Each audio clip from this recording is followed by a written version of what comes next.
Kalau menurut aku paper asset ini lebih fleksibel. Karena kita saat cair gitu kan, itu tidak perlu bayar pajak, ya kan. Dan mungkin saat kita buat paper asset itu, atau saat kita beli paper asset itu, kita kan sudah jelas nih ahli warisnya siapa aja. Nah itu kan pembagiannya juga sudah ada. Mungkin jadinya lebih mengurangi konflik ya antar ahli waris. Hello amazing people, welcome back bersama saya Denis. Kita akan membongkar kisah dan rahasia yang jarang dibicarakan hingga hal-hal yang dianggap tabu menjadi pantas untuk diperbincangkan.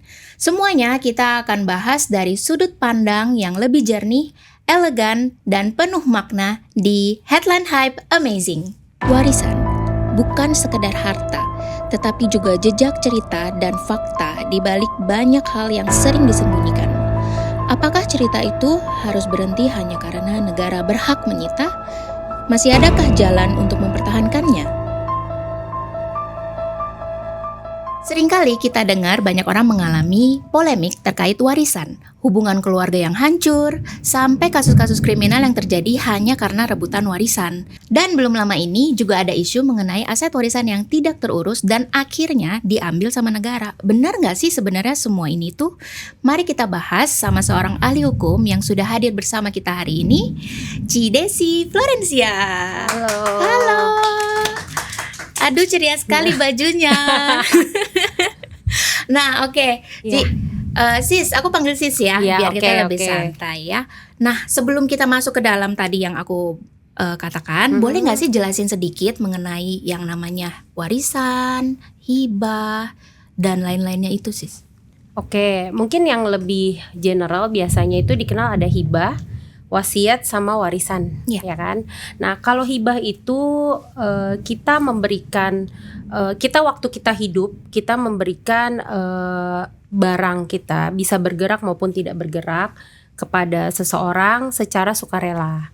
Dan itu kita tidak boleh diminta lagi, karena hibah itu saat kita pemberiannya kita harus membuat ada yang namanya akte hibah, itu di notaris.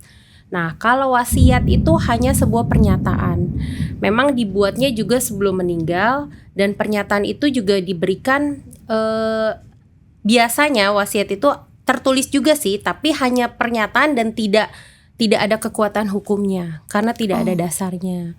Kalau warisan itu tanpa perlu suatu pembuktian lebih dalam, tapi memang warisan ini secara hukumnya itu jelas. Misalkan gini, saya punya 3 orang anak sama 1 suami. Nah, kalaupun saya meninggal, secara hukumnya itu sah, berarti ahli waris saya ada 4 orang, kayak gitu. Jadi kalau warisan itu lebih sudah memang diatur secara sah oleh hukum gitu. Tapi kalau pembuktiannya segala macam itu sebenarnya case by case. Cuma kalau misalkan warisan ini karena memang sudah diatur dan sah secara hukumnya, jadi dia lebih terperinci aja sih, maksudnya lebih pasti siapa-siapa aja ahli warisnya, kayak gitu sih. Oh jadi kalau balik lagi tadi, kalau wasiat itu tidak ada dasar hukumnya, berarti. Tapi kalau itu dibawa ke notaris misalnya, tetap aja sih. Jadi kalau wasiat itu pembuktiannya harus menggunakan penetapan pengadilan. Karena kalau misalkan kita punya satu aset nih, rumah ya, biasanya kan ahli waris itu banyak meninggalkan fix aset berupa rumah, misalkan kayak gitu. Itu kalau kita mau mengalihkan kepemilikannya, balik nama ke kantor pertanahan, itu wasiat ini tidak diterima. Karena ya itu kan sebuah pernyataan doang dan tidak punya kekuatan hukum. Jadi kekuatan hukumnya apa? Harus ada landasan penetapan dari pengadilan, sah atau enggak, bisa digunakan atau enggak mengenai wasiat ini, gitu sih. Dan itu nanti diurus oleh si ahli waris berarti ya? Iya, itu entah, kan kalau wasiat itu belum tentu ke ahli waris ya. Misalkan gini, aku udah tua, nggak punya anak gitu ya, terus aku ada dirawat sama sepupu, ya kan? Karena maksudnya mungkin hutang budi aku ya kasih wasiat, ini nanti harta-harta aku nih untuk sepupu aku, misalkan kayak gitu. Nah itu butuh pembuktian di pengadilan.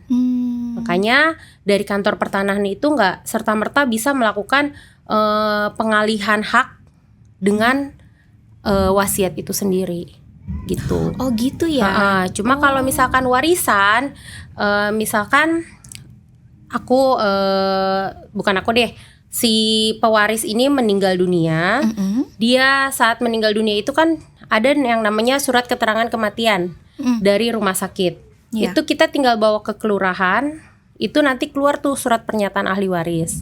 Itu kalau yang muslim. Dan kalau yang misalkan non muslim, biasanya itu harus ke notaris dan akan ada dibuat akte pernyataan ahli waris, di mana di situ jelas tertulis nih ahli warisnya tuh siapa aja. Pembuktiannya itu hanya dengan menggunakan akte kelahiran, karena kan di akte kelahiran ada nih nama ayah dan ibunya siapa, dan benar nggak gitu ini anak-anaknya. Dan kalau untuk pasangan ya kita bawa surat nikah gitu aja sih. Oh gitu. Oh, kalau untuk di Indo saat ini itu warisannya tuh biasanya orang siapinnya kayak apa sih, Ci? Kalau kebanyakan mungkin dari orang-orang zaman dulu kan kebanyakan warisan disiapkannya itu dalam bentuk fix aset ya. Rumah, Banyakan rumah, properti gitu ya. Properti. Tanah Cuma gitu.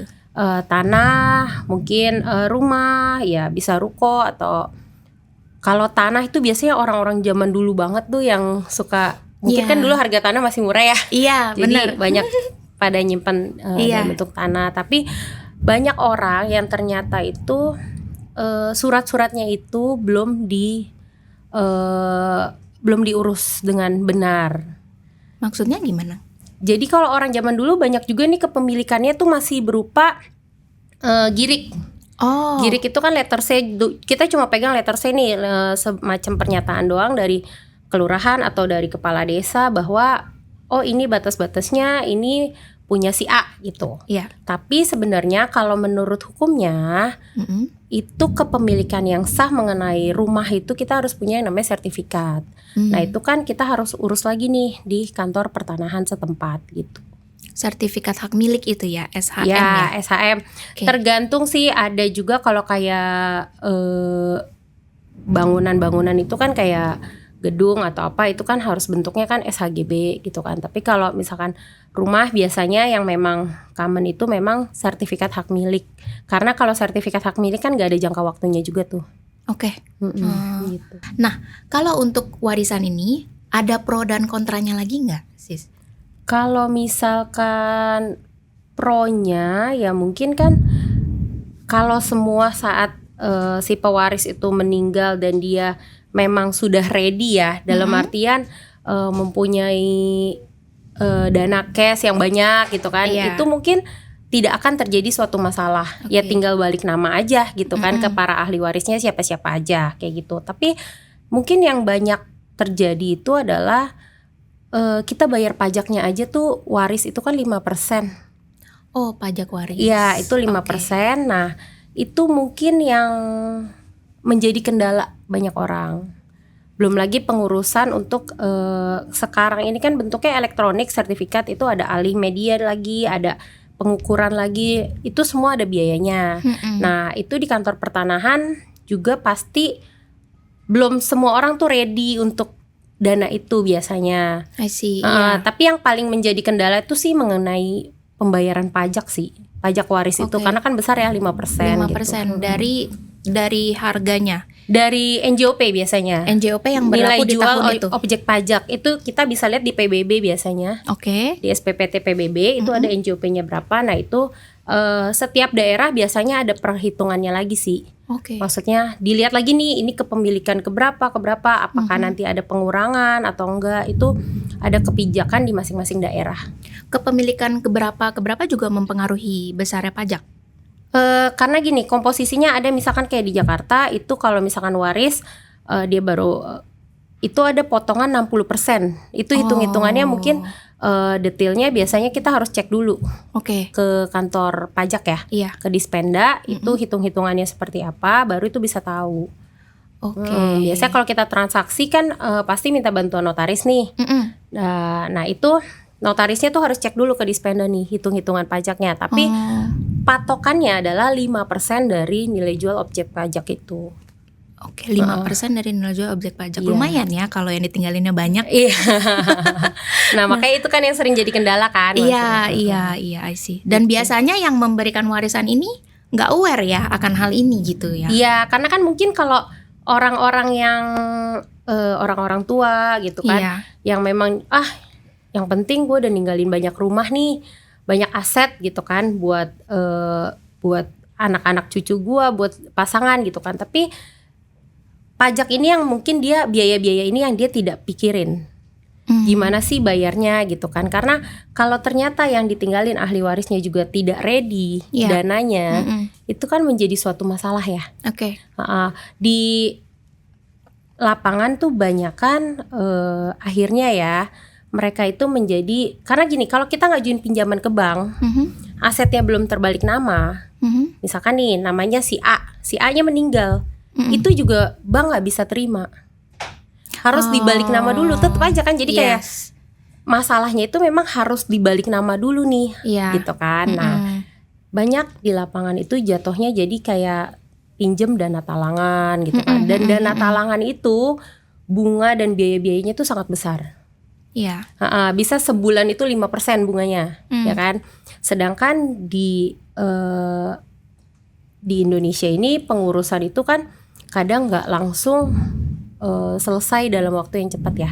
Karena banyak juga nih yang diurusin, maksudnya dilakukan di kantor pertanahan itu banyak kan pengurusannya gitu. Jadi kadang bisa memakan waktu 1-2 bulan. Itu sendiri ya kalau kita lihat dana talangan, misalkan 2 bulan kita ngurus balik nama ya, itu udah kena 10%. Ya kan, 10%, belum lagi ada yang namanya nanti biaya administrasi lah, inilah itulah. Kalau misalkan sepengetahuan saya kayak dana talangan itu bisa dalam waktu 3 bulan aja 30% gitu. Jadi misalkan kita pinjam 1M, pengembalian tuh 1M gitu kan. Tapi yang kita dapat tuh gak 1M, dia dipotong 30%, 700 juta. Nah itu kan sekarang gini, oke 700 juta itu untuk dibayarkan saat untuk bayar pajak, untuk bayar biaya balik nama gitu kan. Pertanyaan selanjutnya, bagaimana pengembaliannya di 3 bulan itu kan? Karena kan 3 bulan tuh waktunya cepet gitu. Apakah kita bisa jual dalam waktu 3 bulan? Belum tentu kondisi sekarang gitu. Jadi makanya kalau menurut aku lebih baik dipikirkan sih, fix aset itu memang oke, tapi ya mungkin kan karena melihat harganya semakin lama semakin naik ya. Tapi ada biaya-biaya ini yang harus dipikirkan juga sama pewaris. Oke, itu salah satu kendala ya terkait warisan ini adalah pajak ya. Nah, kedua nih aku penasaran sih, kalau misalnya nih ada satu orang tua ya, misalnya dia meninggalkan 3 aset, tapi anaknya ada 10, itu bagaimana tuh? Nah, itu kan kembali lagi ya sebenarnya. Mungkin biar terlihat adil adalah kita jual nih 3 aset itu, dibagi nih. Let's say 3 aset itu totalnya 10M. Ya dibagi 10. Jadi masing-masing dapat 1M kayak gitu. Tapi kan ya kembali lagi tuh yang tadi, kita butuh biaya juga nih. Lama, prosesnya lama kan. Gitu. Kita butuh biaya juga. Kita mau jual ini pun harus balik nama dulu, harus ada jual beli dan itu harus ada balik nama dulu. Kembali lagi ke biaya itu sih sebenarnya. Oh gitu, mau dijual pun harus balik nama. Iya, karena nggak bisa. Jadi kayak aku meninggal misalkan, terus aku punya ahli waris tadi kan 4 gitu ya. Ada suami, ada 3 anak gitu. Nah itu nggak bisa tuh kalau misalkan langsung dari nama aku ke nama pembeli. Oh gitu. Jadi ibaratnya tuh harus turun waris dulu. Jadi kenapa? Karena kan akunya udah meninggal. Yang tanda tangan ke notaris kan sebenarnya harusnya ahli waris aku. Jadi mereka ini nih harus nama mereka dulu selaku penjual, turun waris dulu, baru bisa ke nama pembeli gitu. Oh berarti sama aja ya, ujung-ujungnya balik masalahnya ke situ lagi. Iya, dan bayar pajaknya kan 2 kali dong. Iya. Ya kan, saat turun waris itu kena 5%. Dan saat aku jual pun aku kena lagi 2,5%. Iya, kena pajak lagi. Oh luar biasa. Dan benar nggak harus setuju semua anak untuk dijual baru bisa diproses? Iya, karena semua ahli waris itu harus datang tanda tangan di hadapan notaris. Kalau ada satu yang tidak setuju atau tidak datang, itu nggak bisa dilakukan. Pasti nggak ada notaris yang mau, dan di kantor pertanahannya itu sendiri pun tidak bisa menerima Kalau ada yang secara hukumnya misalkan hanya surat kuasa bawah tangan gitu, itu nggak bisa diterima untuk balik nama. Oh, jadi sebenarnya ini ya yang menjadi akar permasalahan kenapa banyak konflik di luaran Iya. mengenai warisan ya, Ha-ha. karena ya mungkin ini ya gitu ya. Dan mungkin Oke. kan masing-masing ahli waris juga punya keinginan nilai jual aset itu juga beda-beda kan. Misalkan Iya. satu rumah nih, ahli waris yang satu pengennya jual 2M, yang satu pengennya 2,5M, yang satu 3M, kan nggak ketemu tuh. Jadi masalah juga kan. Iya, Jadi benar. konflik juga gitu. Iya, jadi konflik juga ya. Nah, itu kan kalau yang menikah dan punya anak nih. Kalau misalnya nggak menikah, kayak yang tadi kamu bilang, nggak menikah nih, misalnya hidup sebatang kara sendirian sampai meninggal pun misalnya nih nggak ada yang ngurus.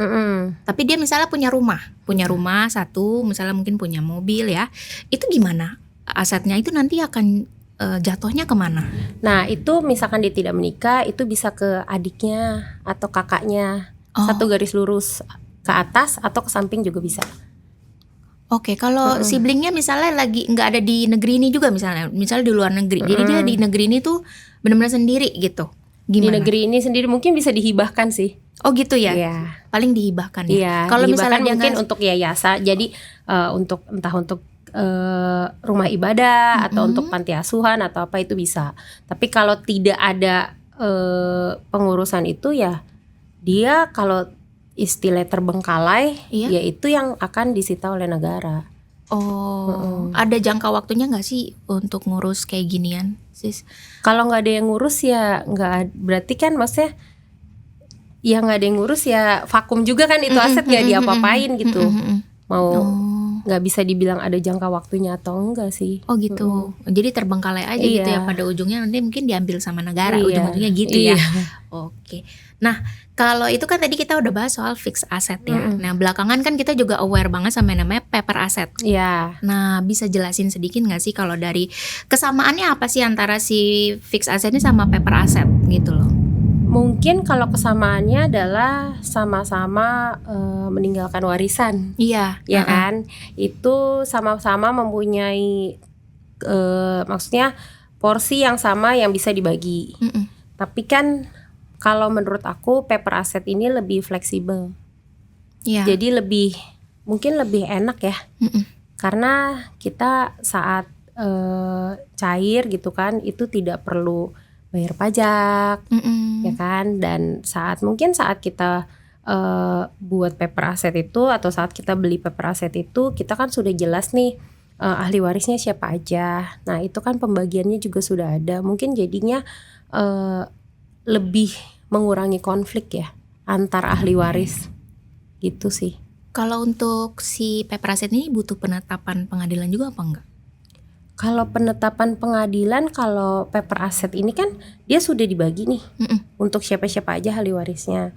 Nah mungkin kalau misalkan yang tidak sesuai dengan ahli waris itu akan butuh penetapan pengadilan. Tapi kalau misalkan memang ahli warisnya sudah sesuai, nggak perlu sih. Oh, gitu. Jadi hanya mungkin kayak untuk anak di bawah umur seperti itu Kalau yang butuh ya. di bawah umur itu penetapan pengadilannya itu namanya perwalian sih. Oh, Itu oke. perwalian. Jadi kalau di bawah umur biasanya kalau yang meninggal ayah itu secara otomatis akan ke ibunya gitu. Gitu sih. Kalau ibunya nggak ada juga misalnya? Ibunya nggak ada juga dilihat siapa ibunya, ayahnya ada nggak? Misalnya meninggal Ibu dan barengan ayahnya. gitu. Ayah, Ibu dan ayah nggak kecelakaan ada. Nah misalnya. itu dilihat lagi ada siapa keluarganya yang memang sudah cakap secara hukum, sudah dewasa gitu. Oh gitu. Yang bisa menjadi wali ya. Iya. Oke. Itu butuh pembuktian juga tuh biasa pengadilan.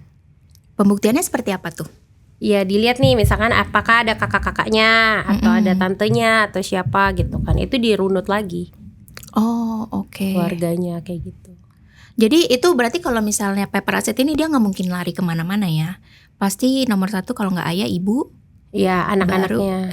atau anak-anaknya, atau kalau memang diwariskan ke keluarga inti lainnya ya. Iya betul. Oke. Oh berarti semudah itu ya sebenarnya kalau kita mau siapin warisan ya, nggak perlu harus melewati fixed asset gitu ya. Iya. Sebenarnya kita yang masih muda pun kita mulai bisa nyicil ya. Betul. Ada gambarannya nggak sih sis kalau misalnya nih antara fixed asset 5M sama paper asset 5M itu kira-kira itu berapa sih biaya yang harus dikeluarkan, apakah sama atau beda? Setahu aku ya, dan sepengalaman aku biasanya kalau fixed asset sama paper asset akan lebih murah sih. Kita dapatnya sama, ya kan? Dapatnya sama, misalkan sama-sama 5M gitu kan. Tapi kalau paper asset ini kita beli rumah 5M, cicilannya itu akan lebih mahal dibanding kita bayar premi. Preminya di 5M ini 5M, gitu. oke. Biasanya tuh sekitar berapa ya? 10-20% mungkin? 10-20% sih masuk sih. Dari total total nominal yang mau dibeli ya? Iya. Oke, dan tergantung usia juga ya, Iya, kalau setahu saya ya. Itu kan harus ada hitung-hitungannya. Iya. Gitu. Oh, berarti masih terjangkau banget ya, dan tidak melalui proses hukum. Terus juga penetapannya juga udah tetap, kita nggak perlu lagi ada huru-hara dan lain-lainnya gitu ya.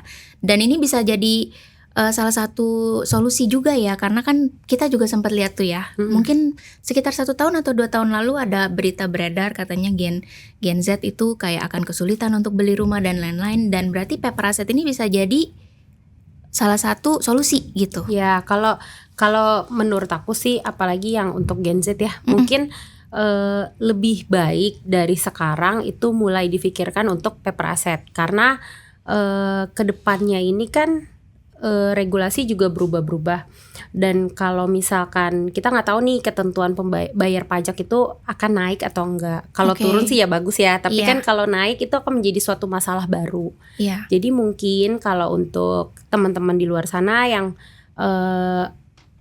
mungkin ada dana lebih atau seperti apa ya, mulai dipikirkanlah untuk membeli paper asset, karena lebih resiko hukumnya lebih kecil, lebih cepet untuk dapet dananya dibanding kalau fixed asset yang kita harus jual dulu, harus ngurus dulu, yang membutuhkan biaya-biaya lain gitu.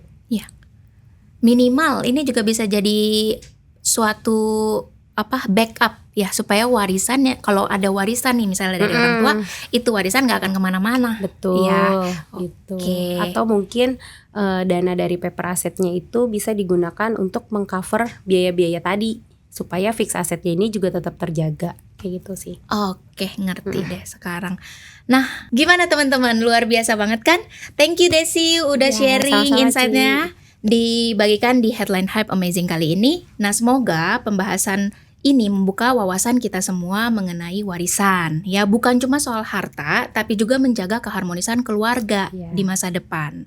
Nah, asuransi jiwa bisa jadi salah satu solusi untuk generasi milenial dan Gen Z yang mau mulai menyiapkan warisan untuk anak-anaknya. Dan gak lupa cicilannya tuh gak ngeberatin kok. Cicilannya tuh masih sangat-sangat terjangkau. Oke teman-teman, sampai jumpa di Headline Hype Amazing selanjutnya. Bye-bye.